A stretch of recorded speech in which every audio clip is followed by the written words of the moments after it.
আমি একদম নতুন একটা ভিডিও নিয়ে আসলাম, যেহেতু সামনে ঈদ চলে আসছে, কুরবানি ঈদ, আর এক মাসও নেই, এক মাসের থেকে অনেক কম আছে। তো এই কারণে আমি প্রায় 27 কি 28 দিনের মতো আসছে কুরবানি ঈদের।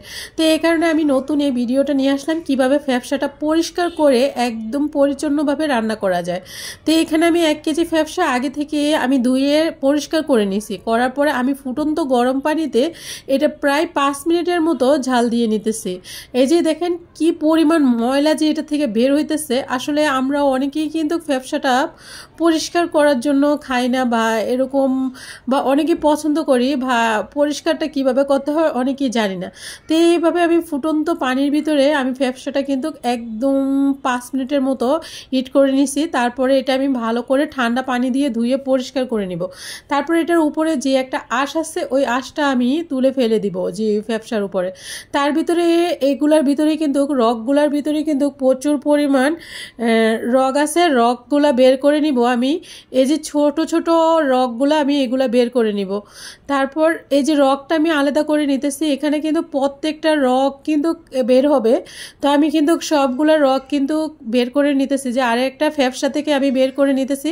এই যে উপরের চামড়াগুলা কিন্তু আমি এখানে ছাড়িয়ে নিব।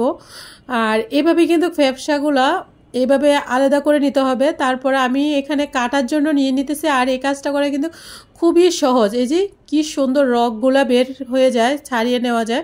তাই অবশ্যই এগুলো ভালোভাবে সিদ্ধ করে নেবেন। তারপর ছাড়িয়ে নেওয়ার পরে এখন আমি এটা কেটে নিব। এই যে দেখেন কি সুন্দর, কাটার পরে দেখেন রগটা যে বের হয়েছে, এই যে কি সুন্দর পরিষ্কার হয়ে গেছে। আর রগ সহ কিন্তু ফ্যাপসা খেলে কিন্তু একদম ভালো লাগবে না, তার জন্য রগটাকে ছাড়িয়ে নেবেন, তাহলে কিন্তু খেতে অনেক বেশি ভালো লাগে। এভাবে আমি প্রত্যেকটা অংশ থেকে কিন্তু রগগুলা ছাড়িয়ে নিব।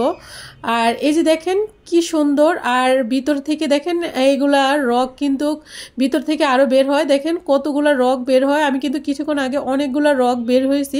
এগুলো আমাদের স্বাস্থ্যের জন্য কিন্তু ক্ষতিকর, এর ভিতরে রান্না করে খেতেও কিন্তু ভালো লাগে না। তারপর আপনারা ফ্যাপসা থেকে রগগুলা ছাড়িয়ে কিন্তু খেয়ে নেবেন, দেখবেন খেতে কতটা ভালো লাগে। তা আমি দেখেন সবগুলা রগ কিন্তু ছাড়িয়ে নিছি। আর এভাবে কিন্তু আমি সবগুলা কিন্তু রগ কিন্তু এভাবে কিন্তু ছাড়িয়ে কিন্তু তারপরে এভাবে কেটে নিব। উপরে আঁশটাও কিন্তু আমি ছাড়িয়ে নিছি। আর দেখেন কি সুন্দর হয়েছে, একটা রগও নেই, একটু ময়লাও নেই, একদম পরিষ্কার, মানে তুলতুলের মতো হয়ে গেছে। তো যাই হোক, এদিকে আমি সবগুলা কেটে সুন্দর করে ছোট ছোট সাইজ করে নিছি। ফ্যাপসা যত বেশি ছোট সাইজ করবেন ততই কিন্তু খেতে ভালো, মশলাটা ভিতরে গিয়ে ঢুকে।